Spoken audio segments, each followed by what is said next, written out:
Hello, my name's Nicole, and welcome to No, It's Crochet. Today I have a hot take. I hate ugly scrap projects. There, I said it.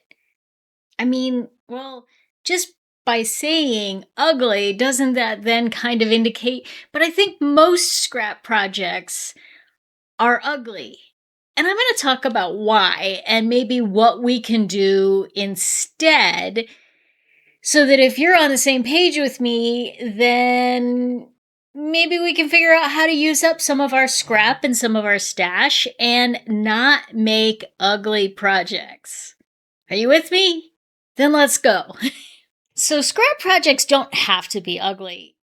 There are a few reasons why, in my opinion, they tend towards the uglier side. And one of those is the visual vomit. I hate to put it that way, but that's kind of the way I think of it. It's just that ugly conglomerate of random colors that ends up putting hot pink with mustard yellow.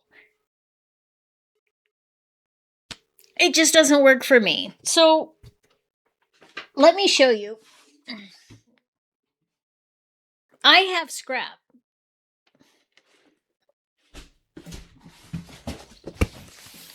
Lots of scrap. This is just some of it. And it's so random that I might have, let's see here. Maybe a lime green. And if I were going to do a scrap project, well, that almost doesn't look too bad. Let's see. Oh, what about lime green with... I'm not doing too bad here, but if we keep adding to it, we've got red. Okay, these are not looking so good here. So maybe if I just took the pink and the red, let me open this so you can see. I know I've got crinkly boxes. If I just took these two, maybe not so bad. If I just took these two, maybe not so bad. Just these two, maybe not so bad. But when I start putting them all together, that's when I feel like it turns from something aesthetically pleasing to yarn vomit. Visual vomit. Yes, I'm being a little harsh in that terminology, but I want to get my point across. To me, it's just, I can't do it. Even temperature blankets that have some color extremes, if they're not tonal, it just is not pleasing to me. I've never been the kind of person that liked a wide range of colors. Now, don't get me wrong, like if it's all in the same family, that can work. But it's when it's just all over the place. It's just too much noise, too much visual noise. The other reason that sometimes crops up, not always, because this can be done well, but sometimes changing weights. So if you have like a yarn that is really thin and you pair it with something that is really chunky and you're trying to have something that's cohesive, it's not a design aesthetic. It's just you randomly picked a thin yarn and then you randomly picked a thick yarn and there's no thought process that went into it, then that can kind of look messy, in my opinion. Now, you know what? I'm just going to say it. This is all my opinion, and your opinion may differ than mine, and that's totally okay. Let yourself off the hook, but I'm not going to keep saying that. Okay. And then there's also kind of that grandma's basement stigma. And what this is when we pair some of those colors together, or when it feels like it is just a rainbow of colors, but they're not a pretty rainbow of colors. They're just, several different colors.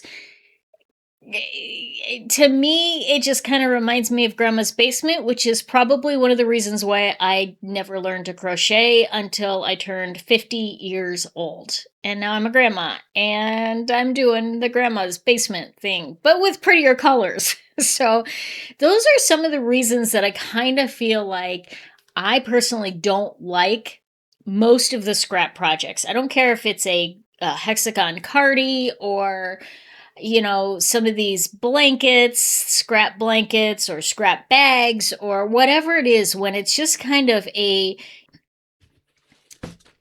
reach in and pick a color at random. That's oftentimes the blankets that I'm just like, or the projects that I'm just like, I can't do it. It's just, yes. But fortunately, there are some things that we can still do to use up our scrap yarns or our low stash yarns. Like maybe we only have one skein, so we still have a full skein of it, but we don't have enough to maybe do a bigger project. There are still some things that we can do to pair those yarns together and get an aesthetically pleasing outcome. So some of those ideas, one is to really stay within the same color family. And what I mean by that is, let me see if I can share with you. So this is a bag of scrap yarns that I inherited. And these are all kind of, it's actually kind of its own thing. It looks like it's a magic ball where they're all just tied together, but the yarn, believe it or not, was actually made this way. But these are all in the same color family. So there's some pinks, there's some greens, mostly browns and blacks, and some grays, a little bit of white in there. But they're all sort of more on the earthy side of things. So, very kind of, but to be honest, there are some purple in there too. So, you just kind of never know what you're going to get in that. But I'm going to pull it back here so then I'll zoom in for you. If you pair it right, it can really not look bad at all. But if you just kind of pull it random, it's not going to look right. So another example is, so these yarns I could easily pair together. These all kind of give sort of spring vibes. And so while this is maybe darker tones and then we have some lighter tones in there, it still kind of gives you a little bit more of the rich pastels. And they're all sort of in that same sort of, general kind of tone range. So they look better together. Now, if I were to pair like this red with this pink, maybe not so great together. Maybe you think different. You're totally okay too. But to me, those are a little bit too close together on the color range. And yet there's not enough difference there. So they're a little too close together on the color range, and there's not enough separation in that. This is more of a kind of a, this is a darker tone and this is a little bit of a brighter tone. That's kind of what I'm trying to say there. So for me, those colors would not work together.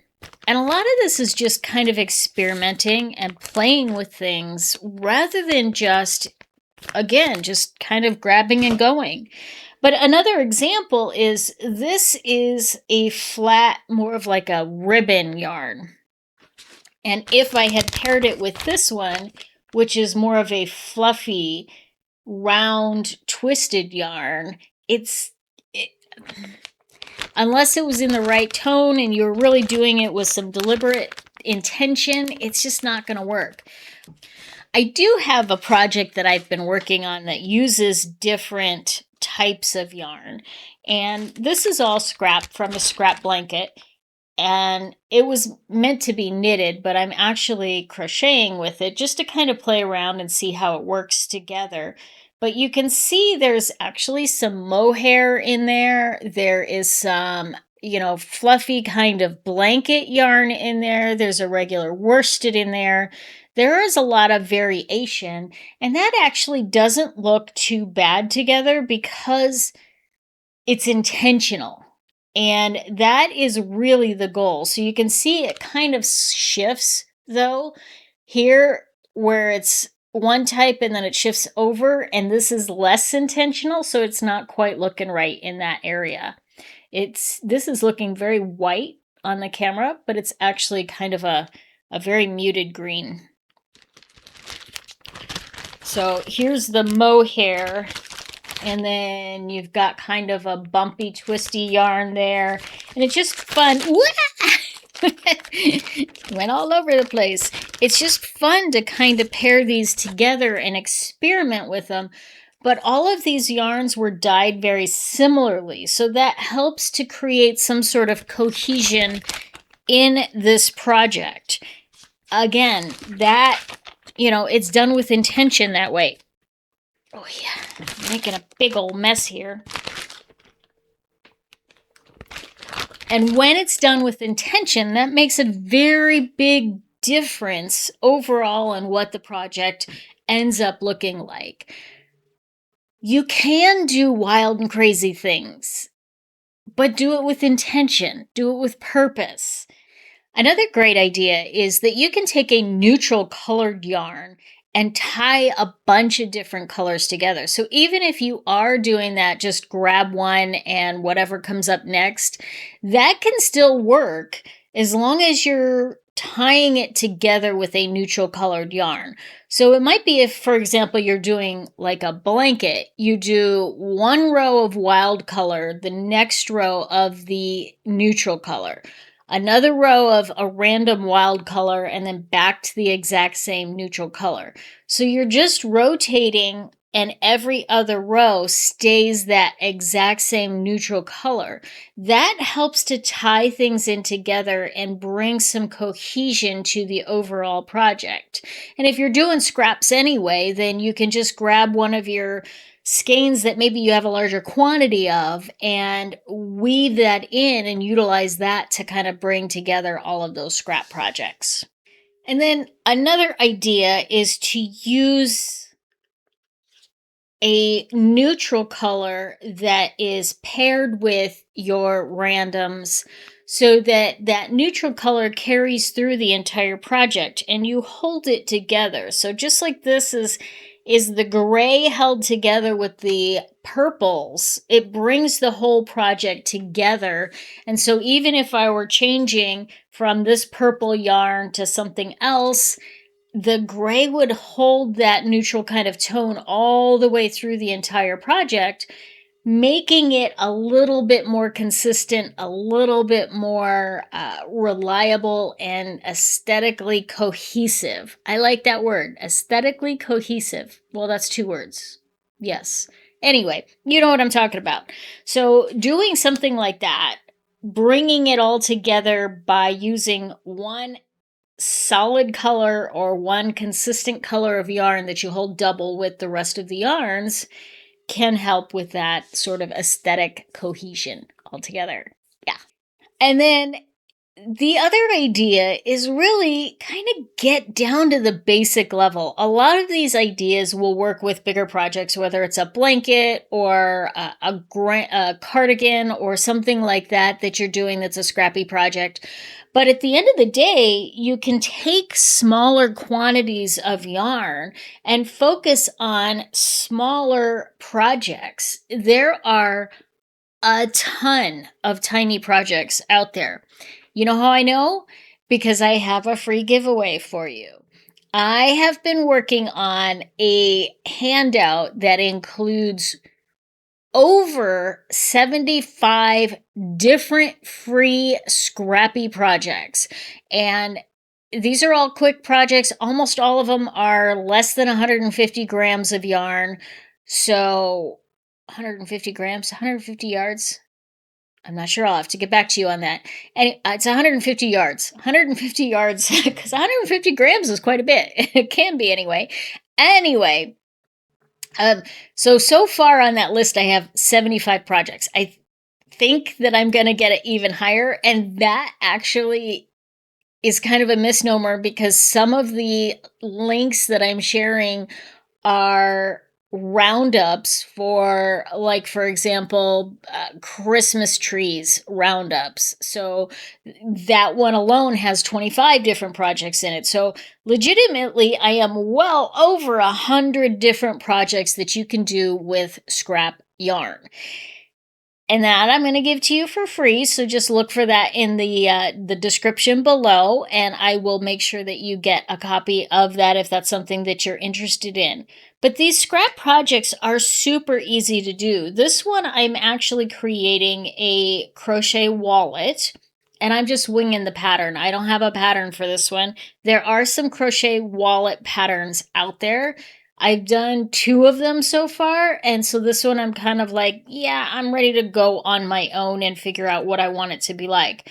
But it doesn't use a lot of yarn, so even if I only have a small quantity left of some yarn, then I can make these small scrappy projects. And I can use up some of this massive quantity of random, like, I made a top with this, and this is what I have left. I mean, there's still quite a bit of it, but it's not enough for another garment, so I gotta find other projects that I can use this for. Same with this gray. I mean, it's just not quite enough to make something larger, so therefore I have to use it up in another way. So this handout with the 100 scrappy projects is going to be your friend for using up some of this excess yarn that you have.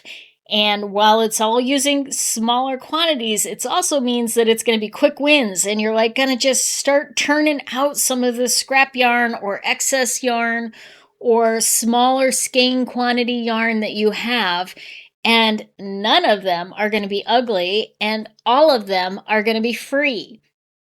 That's right.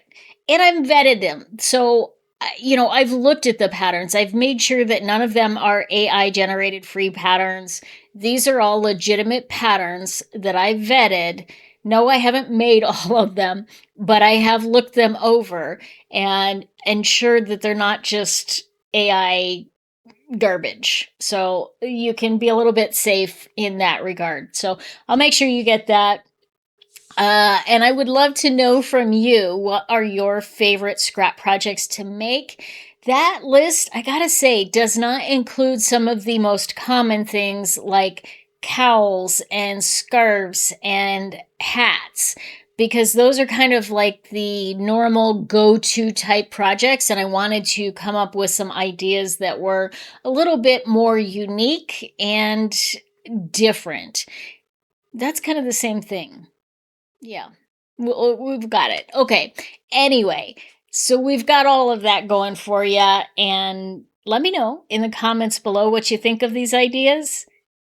Thank you so much. And we'll see you next week on another episode. Farrah, frog us out of here. Ribbit.